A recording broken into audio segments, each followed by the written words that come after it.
말씀은 1957년 6월 9일 주일날 전 본부교회에서 주신 말씀입니다. 1957년이니까 아버님만 37세 연세였습니다. 본문 가운데서 오직 너희가 그리스도의 고난에 참여하는 것으로 즐거워하라. 네, 그 전이시죠. 이는 그의 영광을 나타내실 때 너희로 즐거워하고 기뻐하게 하려 함이라. 베드로전서 4장 13절 말씀을 중심 삼고 본향인 에덴을 찾아가는 우리들이라는 제목으로 말씀드리겠습니다. 본연의 에덴 동산. 여러분들은 창조 본연의 동산인 에덴 동산에 대하여 말씀을 통해 많은 것을 알고 있을 것입니다. 또 타락하기 전에는 아담 해와가 그 에덴 동산에서 하나님과 서로 주고받으며 서로 의논하면서 살았다는 것도 잘 알고 있을 것입니다. 그런데 아담 해와가 타락함으로 말미암아 창조주이신 하나님께서 아담을 통하여 이루어지기를 바라셨던 그 소망의 에덴 동산이 완전히 이루어지지 않았다는 것도 알고 있습니다. 그렇기 때문에 이제 우리들이 찾아가야 할 본연의 에덴 동산은 타락의 인연과는 관계없는 세계요. 그 세계는 우리의 소망인 세계인 동시에 하나님께서 창세 이후 찾고자 원하시는 소망의 세계인 것입니다. 사람을 통하여 에덴 동산에서 이상의 영광을 보시려던 하나님께서 사람을 잃어버리게 됨으로 말미암아 그 소망의 뜻인 에덴 동산도 잃어버리게 되었습니다. 그래서 하나님께 있어서도 그 동산은 오늘날까지 소망의 동산으로 남아있는 것입니다. 또 타락의 혈통을 받은 우리 인간들도 생애로정을 거치고 역사로정을 지나오면서 영원한 소망으로서 이 동산을 찾아 나오고 있는 것입니다. 그런데 우리 인간이 만일 이 동산을 찾지 못한다면 인간이 누려야 할 참다운 행복과 인간이 찾아야 할 참다운 생명과 인간이 가져야 할 참다운 사랑과 인간이 가져야 할 천적인 이념과는 아무런 관계를 맺을 수 없다는 것을 여러분들은 잘 알고 것입니다. 그러면 오늘날 이 땅 위에 사는 많은 사람들은 불행과 비애와 원망에 사무쳐 있는데 그것은 무엇 때문에 빚어진 것입니까? 자기 일 개인만을 위해 살다가 빚어진 결과이며 민족이나 국가 또는 세계를 위해 사는 것보다는 자기 자신만을 위하여 살려는 것이 사탄 세계의 본질입니다. 즉 사탄 세계의 본질은 자기를 중심 삼고 모든 것을 귀결시키는 것입니다.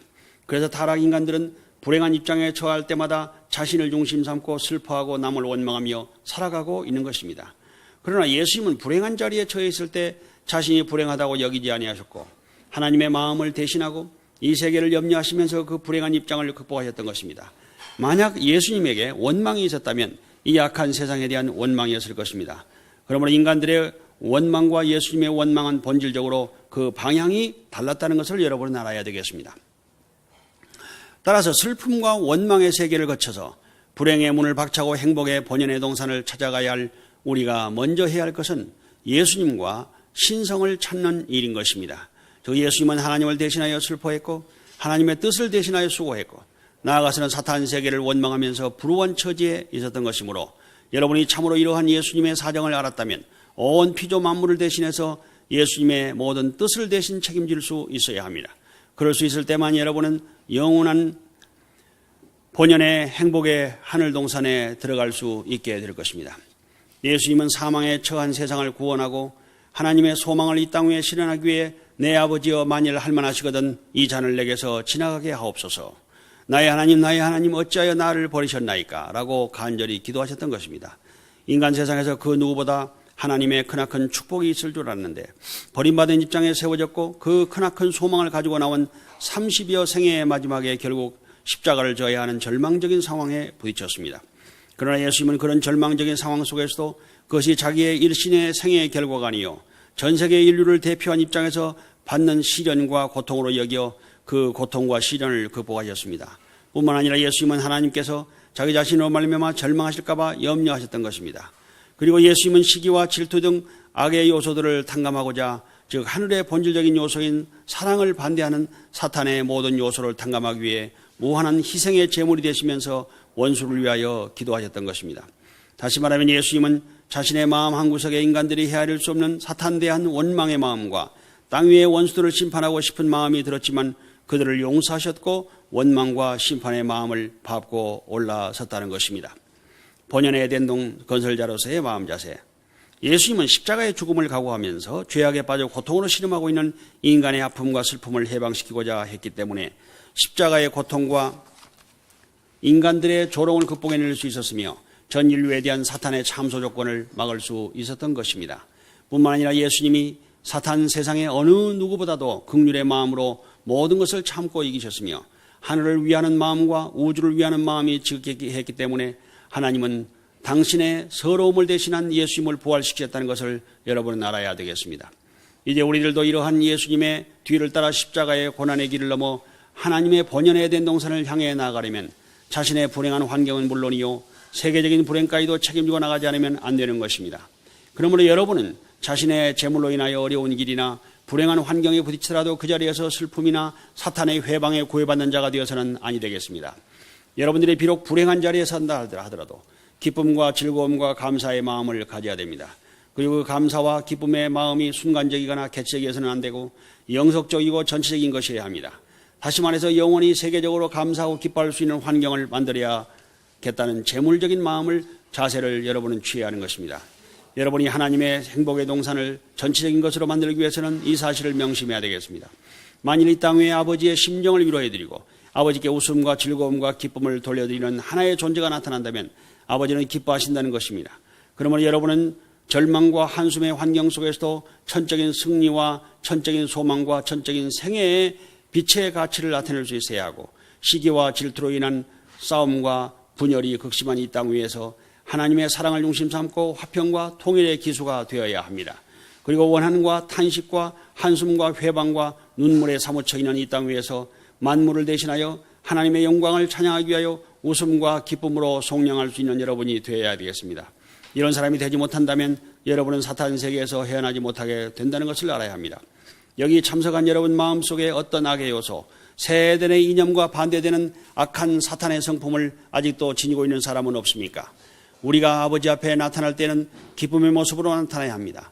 역사상의 어느 누구도 기뻐하지 못하였던 최고의 기쁨을 지니고 감사하는 모습으로 나타나기를 하나님은 바라고 계신 것입니다. 이제 여러분이 소망을 갖는 데 있어서나 생명과 사랑과 영광을 이루고 그 가치를 나타내는 데 있어서 사탄편 사람들이 감히 따라올 수 없는 역사적으로 최고의 자리에 서야 할 때가 온 것입니다.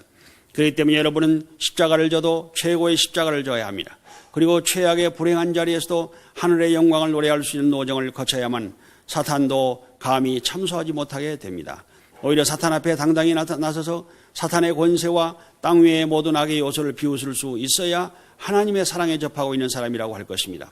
바울이 그리스도 예수 안에 있는 하나님의 사랑으로부터 누가 나를 빼앗아가려 하고 했던 것과 같이 땅 위의 모든 악의 요소들을 비웃을 수 있어야 합니다. 또 고난의 과거와 현재와 미래를 대신하고 전 우주를 대신하여 본연의 인간의 모습으로서 본연의 행복과 사랑과 영광을 노래할 수 있고 하나님이시여 나로 인하여 당신의 육천년의 서러움을 잊으시옵소서라고 할 수 있는 존재가 이 땅 위에 나타나야 합니다. 그러한 한 존재가 나타나지 않는다면 그리스도의 십자가에 원하는 이 땅 위에서 영원히 풀리지 않을 것이요 그리스도가 이 땅에 오셔서 슬퍼하셨던 그 모든 심정을 회원해 드릴 수 없는 것입니다. 이 트로프에는 오늘 제14회 참가정 시상식 만찬을 주음해서 참 부모님이신 닥터 레버런 선명문 학자 한문에게 평화의 왕과 그리고 퀸의 챔피언 기념 트로피를 증정합니다. 그렇게 이제 위에는 써 있고 그 다음에는 파더문 90대 생신과 자서전 출판 평화를 사랑하는 세계인을 기념하는 오늘 미국 역사의 크나큰 추추졸의 사명을 하시며 40년 동안 미국에서 평화운동의 전통을 세우신 파더 문을 현대 미국 역사의 크나큰 지도자로 수고하심에 감사드립니다. 그런 그 말씀이 기록이 되어 있고 이제 다음 미국 대통령들과 그리고 지도자들이 이 레버런 닥터 선명문 학자 한문에게 하나님 그리고 인간과 미국의 평화를 위해서 수고하심에 라이프타임 어워드를 증정합니다. 이렇게 적혀 있고 거기에는 오바마 대통령, 클린턴 대통령, 부시 대통령, 그리고 하원 의장, 일리노이 주지사, 시카고 시장, 그리고 시카고의 모든 종교계 대표, 그리고 교육계 대표 해서 사인을 하고 그리고 마지막에는 이제 시카고 시의회에서 오늘 19일을 이제 레버런 닥터 선명문의 날로 정하면서 시카고 시민 일동으로 이 폐를 증정한다는 그런 기록이 되어져 있습니다.